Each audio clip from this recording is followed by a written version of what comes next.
terra está cheia da sua glória. E os umbrais das portas se moveram com a voz do que clamava, e a casa se encheu de fumaça. Então disse eu: ai de mim, que vou perecendo, porque eu sou um homem de lábios impuros, e habito no meio de um povo de impuros lábios, e os meus olhos viram o Rei, o Senhor dos exércitos. Mas um dos serafins voou para mim, trazendo nas mãos uma brasa viva, que tirara do altar com uma tenaz. E com ela tocou a minha boca e disse: eis que isto tocou os teus lábios, e a tua iniquidade foi tirada, e purificado o teu pecado. Depois disso, ouvi a voz do Senhor que dizia: a quem enviarei? E quem há de ir por nós? Então disse eu: eis-me aqui, envia-me a mim. Amém? Muito obrigada, irmãos. Vocês podem se assentar.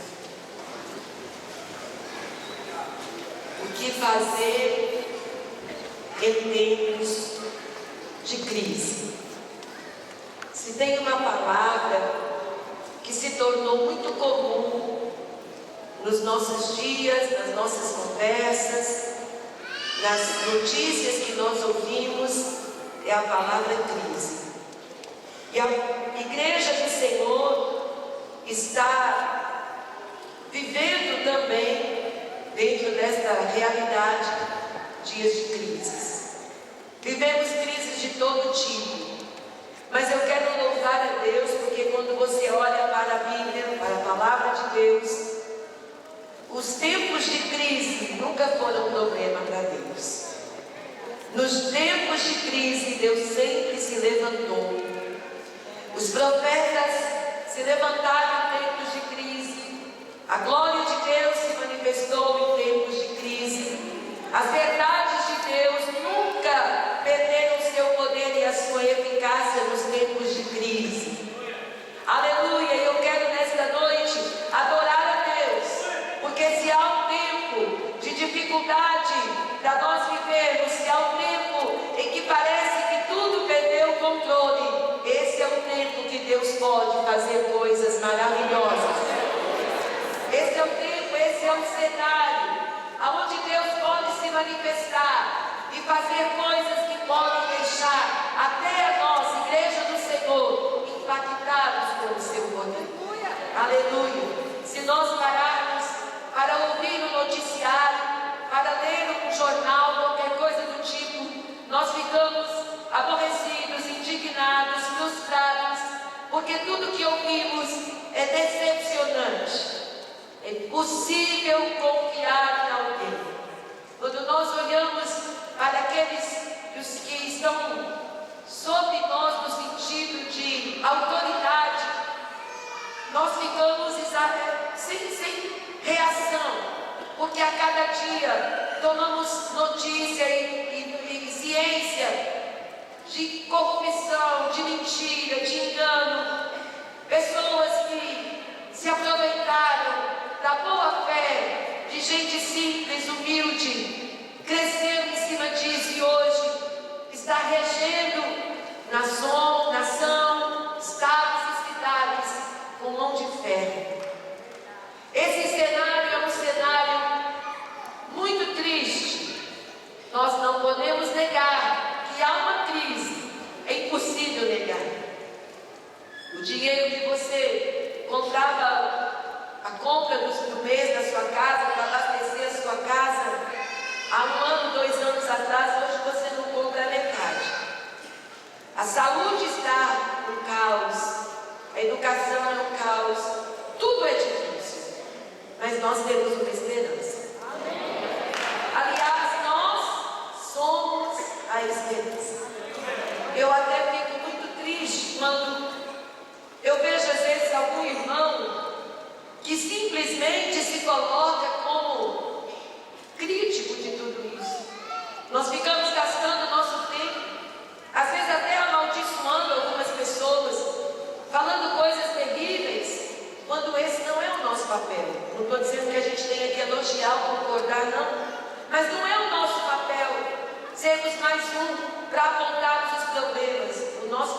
papel decisivo. O papel da igreja de Jesus nesses dias é um papel decisivo. O nosso país é um país de muitos contrastes. As notícias que você ouve é de que ao mesmo tempo acontecem coisas muito boas, crescimento na área da ciência, crescimento de informações, você vê pessoas se preparando, mas você vê também informações de situações que estão totalmente descontroladas, como a seca, como problemas de toda sorte. É um país que diz ser um país com um grande número de evangélicos, mas ao mesmo tempo é um país também considerado católico e espírita. É um país de grandes igrejas. Nós vemos falar de igrejas com grande número de membros, mas infelizmente é uma igreja que de uma forma geral ela está adormecida. Uma igreja que tem potencial, mas que não consegue usá-lo, não faz diferença. Nós falamos em grande número de conversões, mas mudança de vida é pouco. É um país que conhece o Senhor, mas que não vive para o Senhor. É um país preocupado com aparências, país preocupado em se apresentar diante dos homens, ou onde se chama grupos e grupos e denominações de evangélicos, mas que na verdade não fazem diferença, não impõem o nome de Jesus.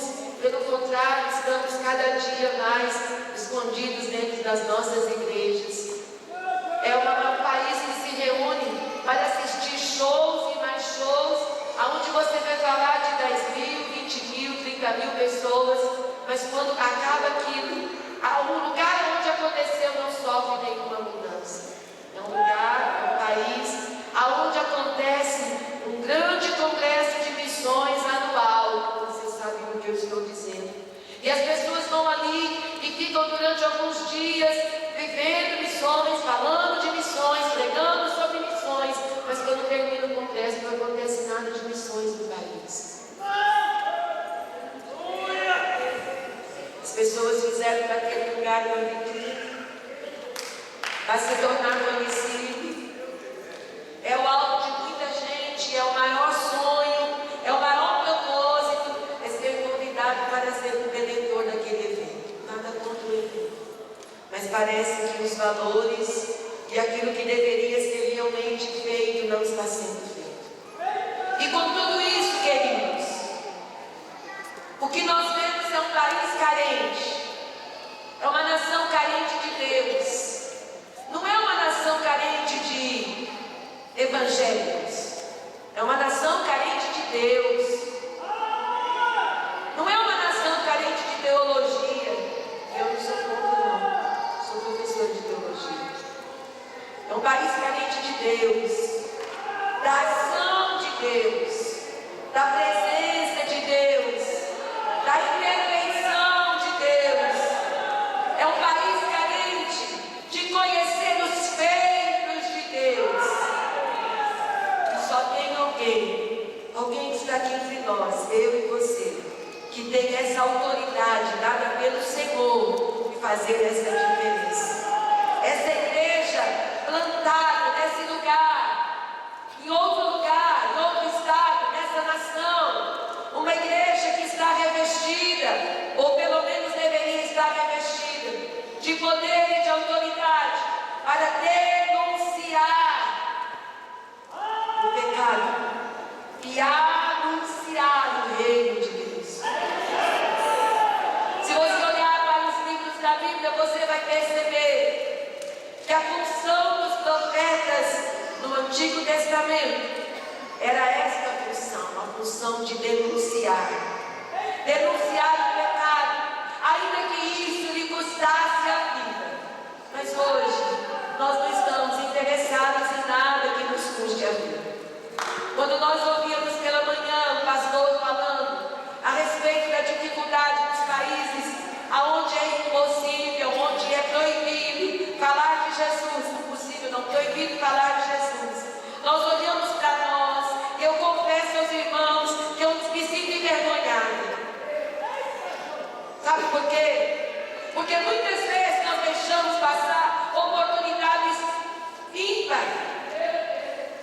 porque a gente acha que amanhã vai dar para calar, porque depois a gente vai consertar isso, porque hoje a gente está triste, não está bem. Quantas vezes nós vamos para a casa do Senhor e nós não cantamos, não adoramos, não levantamos a mão, não deixamos o Espírito Santo fluir através de nós, porque nós viemos de casa com um problema, porque a gente está chateado com alguma coisa, porque não deu certo aquilo que a gente queria, porque a gente foi maltratado por alguém, porque alguém não nos deu a atenção que a gente merece, e a gente deixa de adorar ao Senhor por causa dessas coisas tão pequenas, tão meninas.